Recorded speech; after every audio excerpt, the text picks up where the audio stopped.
So once again, welcome all students in lecture number 5 of Unit 4, that is array and structure.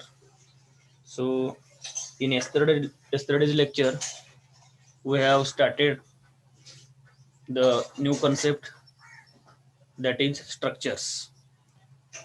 So I will revise again what is structure. So we have seen what is mean by array. Array is nothing but it is a collection of elements of similar data type. Okay, it can hold more than one variable or more than one data in a single variable, that is called as array. But one important thing is these all elements having same data type. But if I want to hold elements having different data types, then the concept of structure is used. Structure is nothing but it is a collection of elements of different data types. Means whatever the we are storing the elements or the numbers in the structure, they can be of different data type. Means one is integer, other can be float, then next can be character, like this. Okay, so it can hold more than one data type. Okay, that is meant by structure. For declaring structure, we are using the word struct, or struct keyword is used for declaring the structure, struct.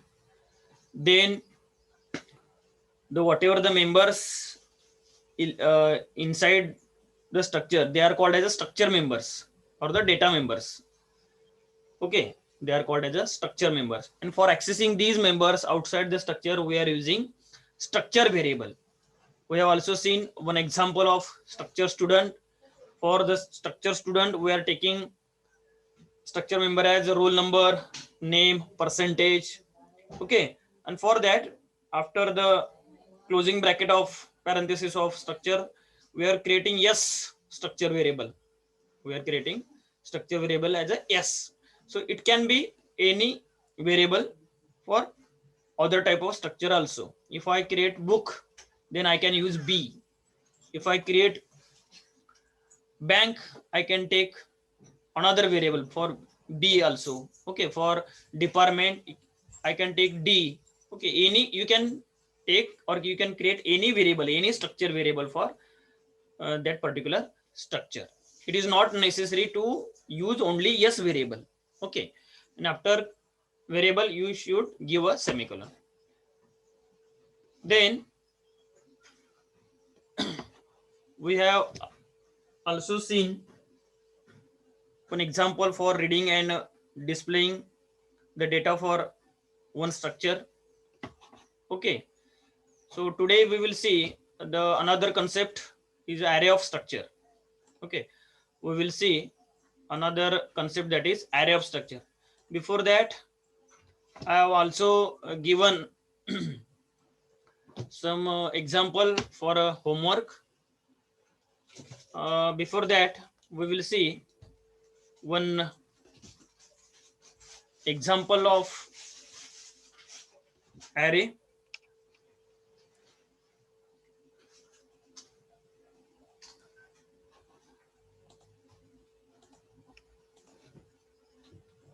Suppose this is one example of structure student.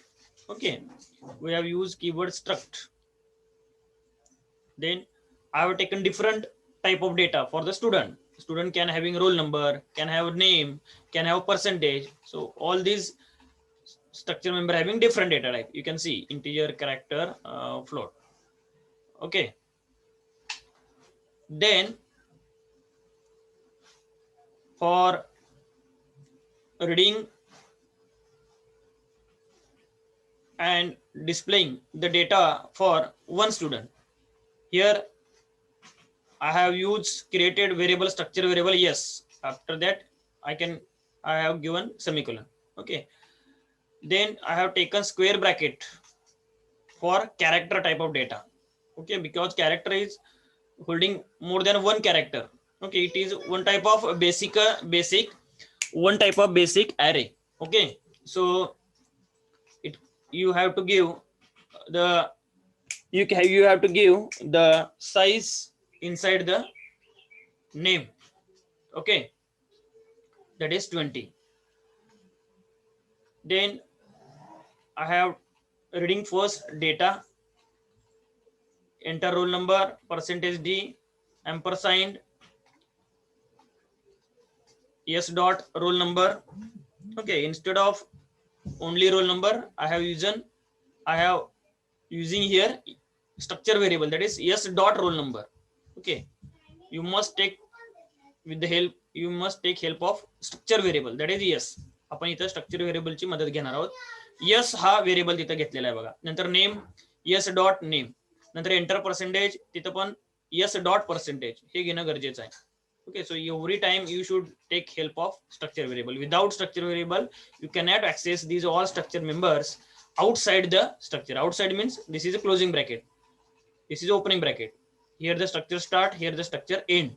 But I am accessing these variables, accessing these data outside the structure. So you should take help of structure variable.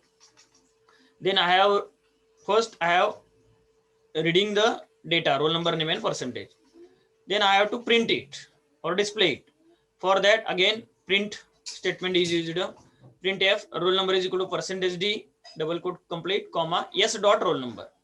Then name, I am displaying name, for that yes dot name, and again percentage I have taken yes dot percentage. So this is a simple program for the structure. I have completed, or I have we have already studied how to read and display data in yesterday's lecture. So again I have taken here. Then we will run this program. Enter roll number 1, enter name, suppose I have taken Ram, then enter percentage 60.97 87. Okay, you can see here student details, roll number, name and percentage are displayed. Okay, so this is using the structure. We are reading some data and again displaying it using the structure, but it is for only one structure variable. हे फक्त कशासाठी आहे बघा, एका student साठी किंवा एका structure variable साठी आहे. म्हणजे एकाच विद्यार्थ्याचा आपण डेटा रीड करून आपण डिस्प्ले केलेला आहे. ओके, लक्षात येते काय बघा. हे एक्झाम्पल आपण बघितलेलं आहे, तर हे तुम्ही करून बघू शकता. हे एक्झाम्पल तुम्ही स्वतः इम्प्लिमेंट करून रन करू शकता.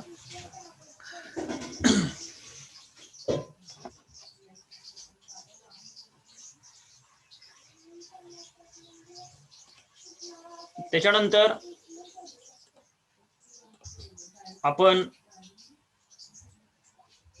इथे एक होमवर्क साठी एक्झाम्पल दिलं होतं बघा. Write a program to declare a structure book having data members, book name, pages and price. Okay, and accept this data for one book and display it. So इथे सुद्धा तुम्ही काय करू शकता की बुक एक स्ट्रक्चर तयार करू शकता. स्ट्रक्चरचं नाव बुक असं देऊ शकता. त्याच्यामध्ये बुक नेम हे कंटिन्युअस तुम्हाला घ्यायला पाहिजे. त्याच्यामध्ये बुक नेम म्हणजे कॅरेक्टर बुक नेम घ्यावं पाहिजे. स्क्वेअर ब्रॅकेट मध्ये तुम्ही साईज द्या. पेजेस म्हणजे INT पेजेस द्या आणि फ्लोट प्राइस देऊन बघा आणि तुम्ही रीड करून डिस्प्ले करा.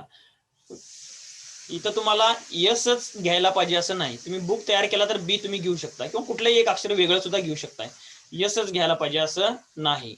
तर मी जसं तुम्हाला आता प्रोग्राम स्टुडंटचा दाखवला त्याच पद्धतीने हा प्रोग्राम तुम्ही करू शकता किंवा तो तुम्हाला मी दिला होता, तो तुम्ही बऱ्याच विद्यार्थ्यांनी केलेला आहे. ज्यांना पण अजून पण काही ज्यांनी केलेलं नाही तर त्यांनी ते करून बघा. ओके, पण सिंपल एक्झाम हे आहे, फक्त तुम्ही रीड करून डिस्प्ले करायचं. नंतर आपण आता बघणार आहोत की ॲरे ऑफ स्ट्रक्चर. आपल्याला काय बघायचं बघा. सॉरी, आता इथं अजून एक एक्झाम्पल आहे की हे जे एक्झाम्पल आहे तुम्हाला की बुक नेम, पेजेस आणि प्राइस, तर हे इथं सॉल्व्ह केलेलं एक्झाम्पल आहे बघा, जे होमवर्क साठी दिलं होतं. तर इथं बघा तुम्ही इथे स्ट्रक्चर बुक तयार केलेलं आहे बघा, struct book character book underscore name किंवा बुक नेम असं इथं कंटिन्युअस लिहा.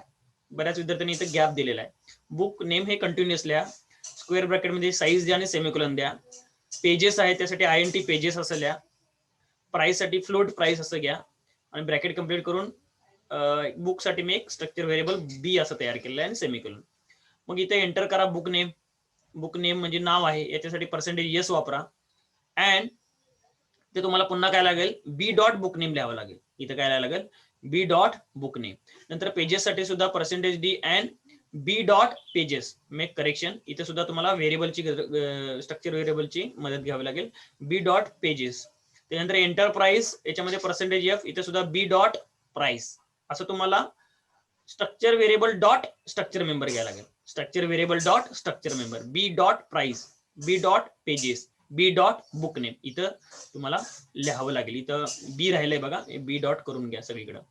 नंतर तुम्हाला ते डिस्प्ले करायचे बुक डिटेल्स. त्याच्यासाठी काय करायला लागेल, बुक नेम डिस्प्ले करायचा आहे. Book name is equal to percentage s double quote complete comma b dot book name.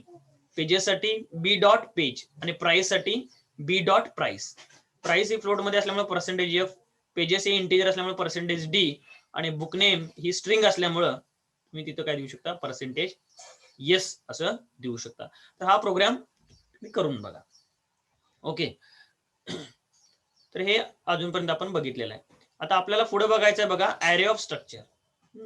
Array of structure म्हणजे काय, की तुम्हाला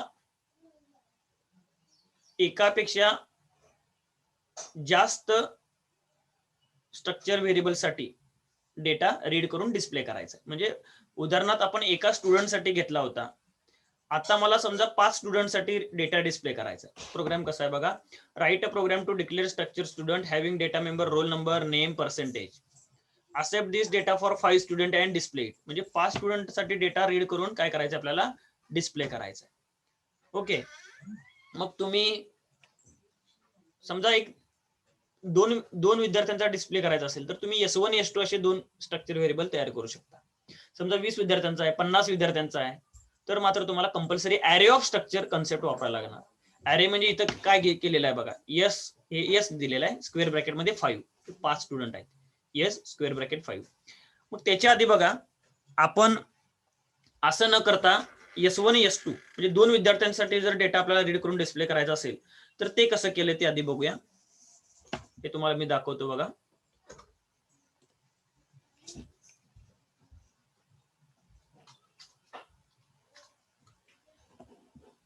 तर पहिल्यांदा आपण दोन स्टुडंटसाठी डेटा कसा रीड करून डिस्प्ले केलेला आहे युजिंग 2 स्ट्रक्चर व्हेरिएबल्स. हे बघा, इथं मात्र काय केलेलं आहे बघा, इथं तुम्हाला 2 स्ट्रक्चर व्हेरिएबल तयार केले आहे स्टुडंटसाठी. कुठले कुठले, S1 आणि S2. मला 2 विद्यार्थ्यांचा पाहिजे म्हणून मी S1 S2. आता 2 बुकचा पाहिजे असेल तर 2 B1 B2 असं तुम्ही घेऊ शकता. ओके, जेवढे तुम्हाला घ्यायचे आहेत तेवढे तुम्ही व्हेरिएबल इथं घेऊ शकता. इथं मी 2 पाहिजे म्हणून मी S1 S2 घेतलेलं आहे. पुन्हा तेच एंटर डिटेल्स ऑफ स्टुडंट 1. मग आपण एंटर रोल नंबर म्हटलं. इथं काय केलेलं बघा, पहिला विद्यार्थी आहे म्हणून S1 dot roll number, enter name, पुन्हा S1 dot name, enter percentage, S1 dot percentage. लक्षात येते काय बघा, म्हणजे इथं पहिल्या विद्यार्थ्याचा डेटा इथं सर्व रीड केला जाईल S1 न. मग दुसरा डेटा रीड करायचा असेल तर दुसऱ्या विद्यार्थ्याचा पुन्हा एंटर डिटेल्स ऑफ स्टुडंट 2. मग तिथं काय केलं बघा, एंटर रोल नंबर, पुन्हा मग S2 dot roll number, then again S2 dot name, then again S2 dot percentage. म्हणजे जसं इथं मी S dot roll number, S dot name, S dot percentage असं आधीच्या प्रोग्राम मध्ये लिहिलं होतं, तसं आता 2 विद्यार्थी आहेत म्हणून त्याला मी एसच्या ठिकाणी S1 आणि S2 अशी नावं दिली. मग S1 न पहिला डेटा रीड केला एस पहिल्या विद्यार्थ्याचा आणि दुसऱ्या विद्यार्थ्याचा S2 न रीड केला. S2 dot roll number, S2 dot name आणि S2 डॉट पर्सेंटेज. ओके, तर हा डेटा कसा रीड केलेला बघा 2 विद्यार्थ्याचा. हा तुम्ही स्क्रीनशॉट घेऊ शकता. Read and display data for 2 student, read and display data for 2 student. मग 2 स्टुडंटचा कसा केलाय बघा, इथं S1 वापरलाय आणि इथं S2 वापरलाय. हा पहिला डेटा पहिल्या स्टुडंटचा डेटा रीड केला आणि इतर डेटा कुठला स्टुडंटचा रीड केला, सेकंड स्टुडंटचा डेटा रीड केला. ओके, आणि डिस्प्ले करण्यासाठी कसा केलेला आहे बघा, डिस्प्ले पण कसा केलेला आहे बघा खाली. आता स्टुडंट 1 डिटेल्स इथे दिसते बघा, स्टुडंट 1 डिटेल्स. मग त्यासाठी बघा roll number is equal to percentage d double quote complete. इथं आपण प्रिव्हियस प्रोग्राम मध्ये एस डॉट रोल नंबर म्हणायचो, परंतु मला आता पहिल्या विद्यार्थ्याचा पाहिजे म्हणून S1 डॉट रोल नंबर. पहिल्या विद्यार्थ्याचं नाव पाहिजे म्हणून S1 डॉट नेम. पहिल्या विद्यार्थ्याचं पर्सेंटेज पाहिजे म्हणून S1 डॉट पर्सेंटेज. लक्षात येते काय बघा, हे स्टुडंट 1 डिटेल्स. स्टुडंट 2 साठी काय येईल बघा, student 2 details roll number is equal to percentage d comma S2 dot roll number, त्याच्यानंतर S2 डॉट नेम आणि त्याच्यानंतर S2 डॉट पर्सेंटेज. त्यामुळे काय होईल, इथं पहिल्यांदा S1 ची प्रिंट होतील डेटा सगळा आणि इथं प्रिंट काय होईल, S2 चा डेटा प्रिंट होईल. ओके, लक्षात येते का बघा, याचा आपण स्क्रीनशॉट घ्या. Read and display data for 2 student. Okay, तर हा काय केलेला आहे, 2 स्टुडंटचा डेटा रीड करून डिस्प्ले केलेला आहे. प्रोग्राम बघा व्यवस्थित, स्ट्रक्चर तयार केलेलं आहे आणि इथं काय केलेलं आहे, S1 आणि S2 असे 2 हे तयार केलेले आहेत. इथे S1 साठी घेतलेला आहे, इथं S2 साठी रीड केलेला आहे आणि डिस्प्ले करताना पुन्हा इथं स्कॅन ॲप वापरायची गरज नाही, फक्त प्रिंट ॲप वापरलाय बघा. डिस्प्ले करायचं म्हणून प्रिंट ॲप, शेवटची 7-8 स्टेटमेंट सगळे प्रिंट आहेत बघा. प्रिंट करताना S1 dot roll number, S1 dot name, S1 dot percentage, S2 dot roll number, S2 dot name आणि S2 डॉट पर्सेंटेज. आणि त्याचा जो लागणारा फॉर्मॅट स्पेसिफायर आहे तो इथं लिहिलाय, इथं F लिहिलाय, इथं S लिहिलेला आहे, इथं D लिहिलेला आहे. ओके, तर हा डेटा डिस्प्ले होतोय. रन करून बघा. Enter details of student 1, enter roll number, समजा मी 1 रोल नंबर दिला. समजा एंटर नेम, मी काय दिलं, राम असं नाव दिलं. ओके, एंटर पर्सेंटेज, समजा मी 78.89 असं पर्सेंटेज रीड केली. पुन्हा इन्सर्ट केली. Enter details of student 2, enter roll number, ठीक आहे 2. समजा एंटर नेम, ठीक आहे, आता मी श्याम असं नाव देतोय. एंटर पर्सेंटेज, मी 90 पॉईंट काहीतरी 98 असं देतोय पर्सेंटेज. आता इथं बघा, इथं तुम्हाला खाली स्टुडंटची डिटेल्स ज्यावेळी मी एंटर मारला त्यावेळी दिसतील, स्टुडंट 1 डिटेल्स आणि स्टुडंट 2 डिटेल्स. ओके, तर अशा पद्धतीने तुम्ही काय करू शकता, ते त्याचं जे तुम्ही जो डेटा रीड केलाय तो डेटा आपण डिस्प्ले करू शकतो. स्टुडंट 1 त्याच्या खाली स्टुडंट 2. ओके, तर ह्याला काय म्हणायचं की 2 स्ट्रक्चर व्हेरिएबल वापरून आपण तयार केलेला आहे. आता आपण काय बघूया, पुढची कन्सेप्ट आहे ती, आपल्याला पुढची कन्सेप्ट बघायची आहे ती काय बघायची आहे बघा, ॲरे ऑफ स्ट्रक्चर. काय बघायचे आहे आपल्याला, ॲरे ऑफ स्ट्रक्चर. आता त्याच्यासाठी बघा मी इथे एक प्रोग्राम केलेला आहे, ॲरे ऑफ स्ट्रक्चर. बघा आता ॲरे ऑफ स्ट्रक्चरचा प्रोग्राम मी तुम्हाला एक्सप्लेन करतो. या प्रोग्रामचं नाव काय, ॲरे ऑफ स्ट्रक्चर. इथं काय लिहा, इथं रीड अँड किंवा क्रिएट स्ट्रक्चर स्टुडंट. क्वेश्चन कसा असेल बघा, create structure student having data members, role number name, roll number and name, and read the data for 3 student and display it.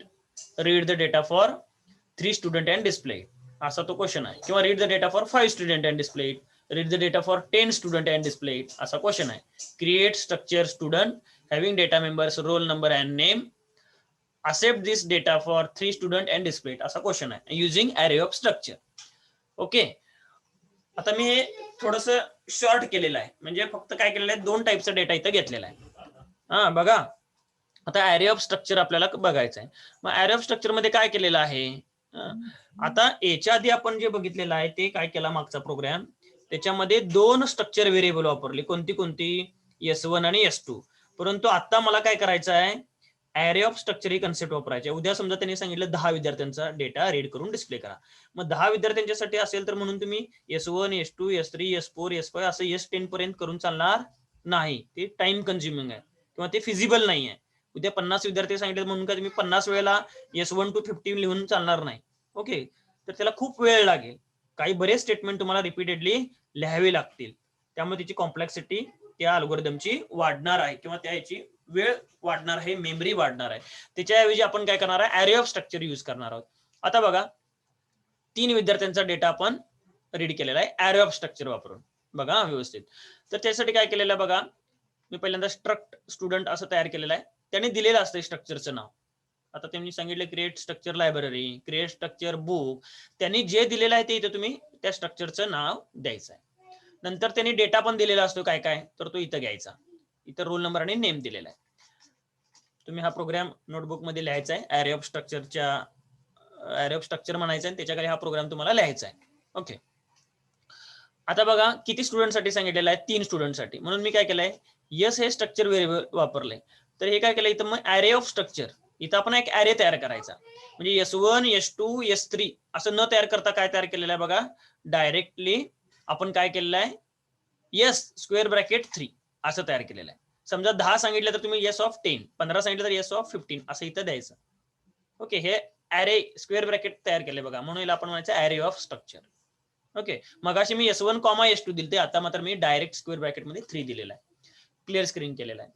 आता एखादी टास्क आपण रिपीटेडली करतो, म्हणजे प्रत्येक वेळेला काय करायचं, रोल नंबर नेम असं रीड करून घ्यायचं. आणि ही टास्क आपल्याला रिपीटेडली करायचं आहे, म्हणून आपण काय करतो, फॉर लूपचा इथं यूज करतो. लूपचा वापर काय करतो आपण, कशासाठी करतो, एखादी टास्क आपल्याला रिपीटेडली करायची आहे, म्हणजे डेटा रीड करणे ही जी टास्क आहे बऱ्याच वेळा करायची आहे, किंवा तो डेटा डिस्प्ले करणे ही सुद्धा टास्क जी आहे ही कंटिन्युअसली करायची आहे, म्हणून आपण लूपचा वापर करतो. इथे लूप काय केलाय बघा, for i equal to 0, i less than 3, i plus plus. म्हणजे i ची व्हॅल्यू 0 असताना एकदा रीड होणार, 1 असताना एकदा रीड होणार, आणि 2 असताना एकदा रीड होणार. 0, 1 आणि 2 म्हणजे 3 वेळा तो डेटा रीड होणार. आता याच्यामध्ये बघा, opening bracket, printf enter roll number आपल्याला रीड करायचा आहे. Percentage d, double quote complete, comma, ampersand, S dot roll number इथं म्हटलेलं नाही. इथं काय म्हटलेलं आहे बघा, S of I dot roll number. इथं काय म्हटलंय, ampersand S dot roll number असं म्हटलेलं नाही. यस म्हणजे एकच विद्यार्थी होईल. आपल्याला पहिल्यांदा यस ऑफ 0 साठी रीड करायचं आहे, मग यस ऑफ 1 साठी, मग यस ऑफ 2 साठी. म्हणजे ते आय प्लस प्लस मुळे होणार आहे, मला 0 असेल, मग 1 असेल, मग 2 असेल आय ची व्हॅल्यू, बरोबर आहे. मग यस ऑफ इथं काय होईल, ऑटोमॅटिकली यस ऑफ 0 ला रोल नंबर तो स्टोर होईल. नंतर एंटर नेम काहीतरी टाकेल, ते नेम कुठं स्टोर होणार आहे, यस ऑफ 0. यस आहे काय रे, यस ऑफ तिथं 0 नेम ह्याच्यासाठी, yes of 0 dot roll number ठिकाणी रोल नंबर स्टोर होईल. यस ऑफ 0 नेमच्या ठिकाणी काय होईल, नेम स्टोर होईल. ओके. त्याच्यानंतर बघा, आता काय होईल बघा, हा पहिल्यांदा यस ऑफ 0 साठी डेटा रीड होईल. नंतर काय होईल, आय प्लस प्लस मुळे आय ची व्हॅल्यू 1 होईल. मग पुन्हा यस ऑफ 1 काय होईल, रोल नंबर रीड होईल. नंतर यस ऑफ 1 ला नेम रीड होईल, रोल नंबर आणि नेम. नंतर आय प्लस मुळे आय ची व्हॅल्यू 2 होईल. पुन्हा यस ऑफ 2 ला रोल नंबर आणि यस ऑफ 2 ला नेम, रोल नंबर आणि नेम हे दोन व्हॅल्यू स्टोर होतील. ओके. यस ऑफ 2 ला 0 ला एक डेटा रीड होईल, म्हणजे पहिल्या विद्यार्थ्याचा, 1 ला दुसऱ्या विद्यार्थ्याचा, आणि 2 ला तिसऱ्या विद्यार्थ्याचा डेटा रीड होईल. आता डिस्प्ले करण्यासाठी काय केलंय बघा, पुन्हा student details, for i equal to 0, i less than 3, i plus plus, बरोबर आहे. आता रोल नंबर पहिल्यांदा डिस्प्ले होणार आहे. रोल नंबर कसा डिस्प्ले होणार, roll number is equal to percentage d, comma, इथं एम्परसाइंड घेतलेलं नाही, इथं काय घेतलेलं आहे बघा, यस ऑफ आय, बरोबर आहे. यस ऑफ आय लिहिलंय, अँड सिम्बॉल लिहिलंय का, नाही. S of I dot roll number, ampersand का लिहिलेलं नाही, तर आपल्याला काय डेटा रीड करायचा नाही, आपल्याला डिस्प्ले करायचा आहे, म्हणून आपण काय घेतलेलं आहे, इथं एम्परसाइंड सिम्बॉल काढून टाकलेला आहे, बरोबर. Yes of I dot roll number, म्हणजे पहिल्यांदा काय होईल, आय ची व्हॅल्यू काय असणार आहे, इथं 0 असणार आहे. म्हणजे 0 असताना रोल नंबर काय होता, तो रोल नंबर डिस्प्ले होईल. नंतर आय ची व्हॅल्यू इथं पण 0 असणार आहे. एस ची व्हॅल्यू, आय ची व्हॅल्यू 0 असताना काय नेम होतं, तर ते इथं नेम डिस्प्ले होईल. जे इथं रीड केलेलं रोल नंबर आणि नेम 0 असताना, तेच आय ची व्हॅल्यू 0 असताना रोल नंबर आणि नेम डिस्प्ले होईल. नंतर आय प्लस प्लस मुळे काय होईल, आय ची व्हॅल्यू 1 होईल. मग पुन्हा इथं यस ऑफ 1 असताना रोल नंबर काय होता तो, आणि यस ऑफ 1 असताना आय ची व्हॅल्यू 1 असताना नेम काय होतो ते डिस्प्ले होईल. नंतर आय ची व्हॅल्यू 2 होईल आय प्लस प्लस मुळे, पुन्हा 2 असताना आय ची value yes of 2 roll number, yes of 2 name display होईल. मात्र आय ची व्हॅल्यू आय प्लस प्लस मुळे जेव्हा 3 होईल, त्यावेळी मात्र ही कंडिशन फॉल्स होईल, 3 इज नॉट लेस दॅन 3. मग त्यामुळे मात्र डेटा तो पुढे, म्हणजे ते फॉर लूप हा एक्झिक्यूट होणार नाही, इथं पण एक्झिक्यूट होणार नाही, वर आणि खाली सुद्धा एक्झिक्यूट होणार नाही. तर ह्याला काय म्हणायचं, ॲरे ऑफ स्ट्रक्चर. थोडासा चेंज आहे बघा, इथं स्क्वेअर ब्रॅकेट दिसते बघा, हे फक्त इथं चेंज आहे, दुसरा काही याच्यामध्ये वेगळा असा काय चेंज नाही आहे. इथं फक्त तुम्हाला काय केलेलं आहे ते याने स्क्वेअर ब्रॅकेट दिलेला आहे. लक्षात येते का बघा, इथं काय केलेलं आहे त्याने स्क्वेअर ब्रॅकेट दिलेला आहे. ओके, आणि ते प्रत्येक ठिकाणी तुम्ही स्लॅश एन का द्यायचं तर ते एकाखाली एक येण्यासाठी स्लॅश एन, इथं पण स्लॅश एन दिलेला आहे, इथं स्लॅश एन दिलेला आहे, इथं स्लॅश एन, इथं स्लॅश एन. आणि फॉर लूप रीड करताना पण फॉर लूप, डिस्प्ले करताना सुद्धा फॉर लूप वापरायचा आहे. फार असं काय अवघड नाही, याला म्हणायचं ॲरे ऑफ स्ट्रक्चर. मग मी हा प्रोग्राम रन केला तर बघा, एंटर रोल नंबर. आता समजा मी एंटर रोल नंबर 1 टाकला, एंटर नेम. ठीक आहे, मी आता एंटर नेम काय केलं, राम असं एंटर नाव टाकलेलं आहे. पुन्हा एंटर रोल नंबर, मी 2 नंबर टाकतोय बघा. एंटर नेम, आता मी नाव काय देतोय, श्याम असं नाव देतोय. म्हणजे बघा, इथं रोल नंबर हा इंटिजर आहे आणि नेम हा कॅरेक्टर आहे, म्हणजे वेगवेगळ्या टाईपचा डेटा आहे. पुन्हा एंटर रोल नंबर ते विचारते, एंटर रोल नंबर मी 3 म्हणतोय. पुन्हा काय म्हणते ते, एंटर नेम. मी अजून काहीतरी वेगळं आपल्याला काय करायचं आहे, नाव द्यायचं आहे. ठीक आहे, मी विजय असं नाव देतो, बरोबर आहे, आणि डिस्प्ले केलेलं आहे बघा. रोल नंबर 1 ला राम आहे, रोल नंबर 2 ला श्याम आहे, आणि 3 ला विजय असा आहे. म्हणजे हे स्टुडंट डिटेल्स डिस्प्ले झाले, म्हणजे 3 विद्यार्थ्यांचा डेटा रीड केलेला तो डिस्प्ले केला.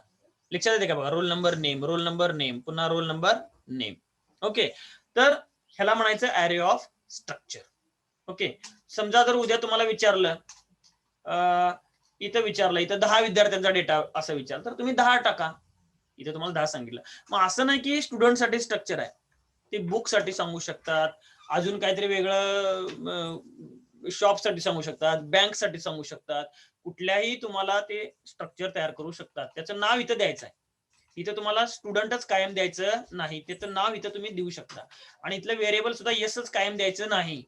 बऱ्याच लोकांनी काल काय केलं, होमवर्क साठी एक्झाम्पल जे दिलं होतं तिथं त्यांनी काय केलेलं आहे, यस दिलेला आहे. यस हे एक मिनिंगफुल, म्हणजे स्टुडंटला यस असं म्हणून घेतलंय. तुम्ही कुठलंही अक्षर घेऊ शकता. शक्यतो काय घेतलेलं आहे की जे स्ट्रक्चर दिलेलं आहे त्याचं पहिलं अक्षर घेतलं. बुकसाठी बी, लायब्ररीसाठी एल, ओके, कॉलेजसाठी सी असं तुम्ही घेऊ शकता. कस्टमरसाठी सी घेऊ शकता, डिपार्टमेंटसाठी डी घेऊ शकता. ओके, तर त्या पद्धतीने तुम्ही घ्या. ठीक आहे, आणि इथं तुम्हाला एखादं एक्झिक्यूट करून बघायचं असेल, भले तिने 10 विद्यार्थ्यांसाठी सांगितलं तर तुम्ही इथं 10 घेऊ नका, कारण मग 10 डेटा तुम्हाला द्यायला लागेल. तुम्ही सॅम्पल एक्झिक्यूट करत असताना कमी डेटा घेऊन एक्झिक्यूट करून बघा, प्रोग्राम बरोबर होतोय का किंवा रन होतोय का. इथं घेताना तुम्ही काय करा, कमी घ्या, 3 विद्यार्थ्यांचा वगैरे घ्या, 3-4 स्ट्रक्चर व्हेरिएबलचा घ्या. आणि 10 साठी तुम्ही काय 10 तिथं लिहायला काय फार तुम्हाला अवघड जाणार नाही.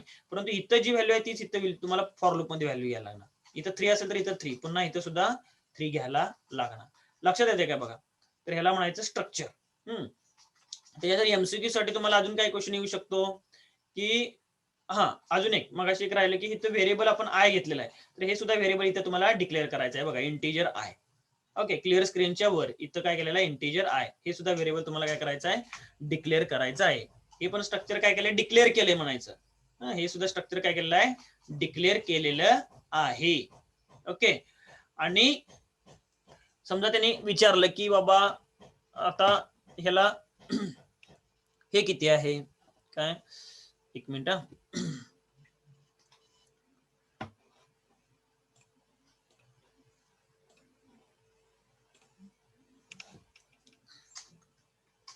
समजा त्यांनी असं विचारलं की याला किती बाईट्स, तुम्हाला किती मेमरी ह्याला अलोकेट होईल साधारण ह्या स्ट्रक्चरसाठी. तर बघा की रोल नंबर साठी 2 बाईट्स आणि कॅरेक्टर साठी 1 बाईट असते.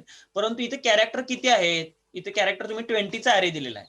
तुम्ही मॅक्झिमम 20 अक्षराचा तुम्ही तिथं नाव देऊ शकताय.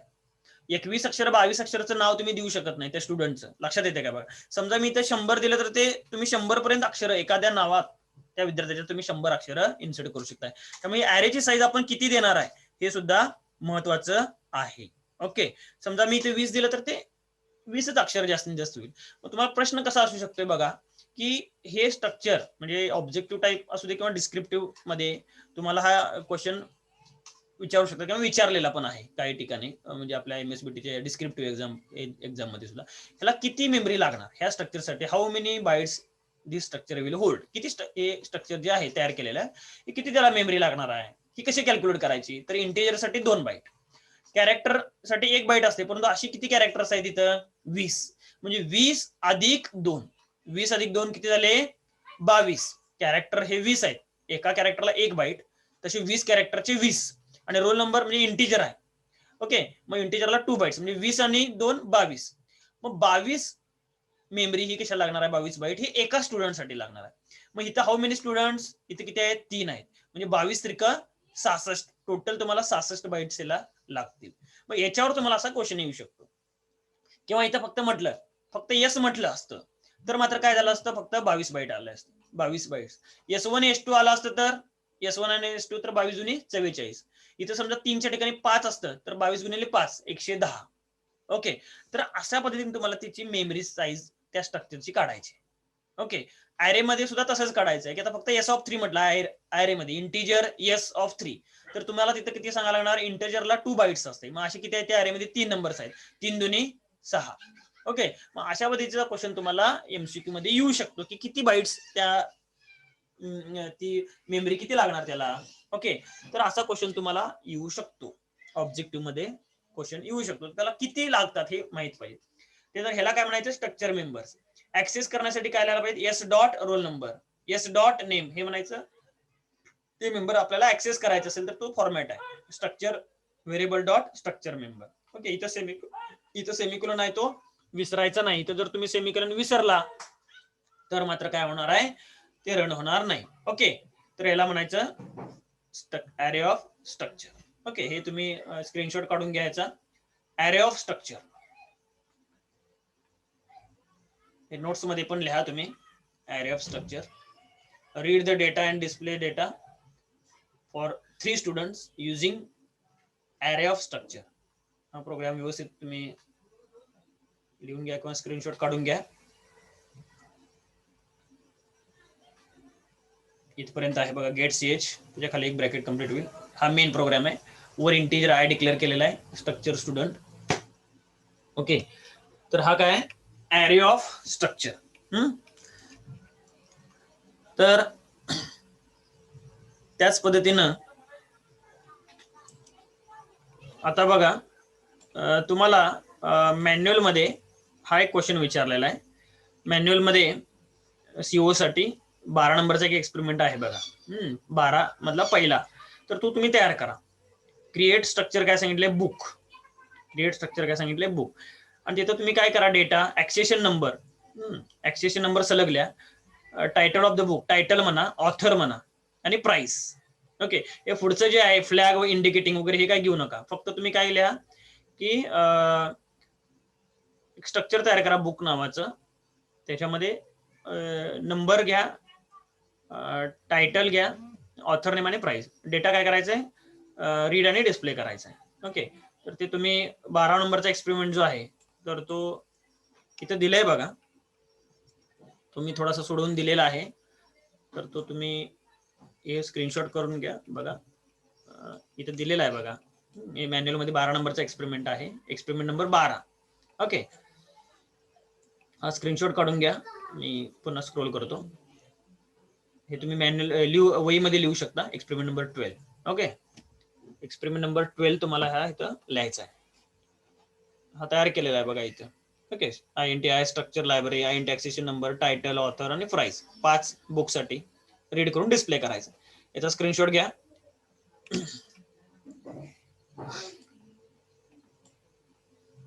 इथं आहे बघा,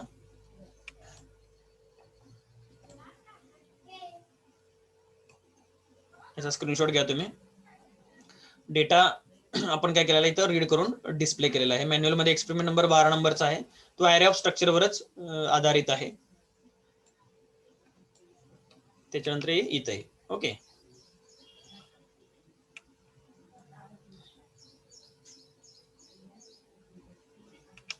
हा तुम्ही मॅन्युअल मध्ये आहे तर तो तुम्ही लिहा, experiment number 12. Okay, experiment number 12.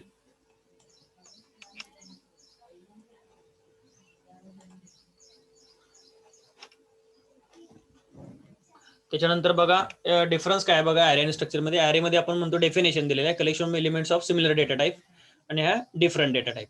त्याच्यानंतर इथं कीवर्ड कुठला वापरतो, इथं कुठला कीवर्ड वापरत नाही, इथं स्ट्रक्ट कीवर्ड वापरतो. अरे मध्ये स्टॅटिक मेमरी अलोकेशन असतं आणि इथं डायनॅमिक मेमरी असतं. Array elements are access using index वापरले जाते अरे मध्ये, आणि याच्यामध्ये डॉट ऑपरेटर वापरला जातो. Structure elements are access using dot operator. बरोबर, आपण डॉट वापरतो बघा, S dot roll number. Okay, तसं याचा सिंटॅक्स दिलेला आहे, अरेचा सिंटॅक्स दिलेला आहे. अरे नेम साईज म्हणजे काय आहे, स्क्वेअर ब्रॅकेटमध्ये त्या अरेची साईज दिली जाते, आणि इथे हे स्ट्रक्चरचा सिंटॅक्स दिलेला आहे. स्ट्रक्चर कीवर्ड, स्ट्रक्चरचं नेम, ओपनिंग पॅरेंथेसिस म्हणजे data type variable name 1, data type variable number 2, अशा पद्धतीनं up to N, closing bracket आणि इथं स्ट्रक्चर व्हेरिएबल. तर हा काय डिफरन्स आहे, हा पण तुम्ही नोट्स मध्ये लिहायचा आहे, डिफरन्स बिटवीन अरे अँड स्ट्रक्चर. ओके, तर आज आपण इथं थांबूया.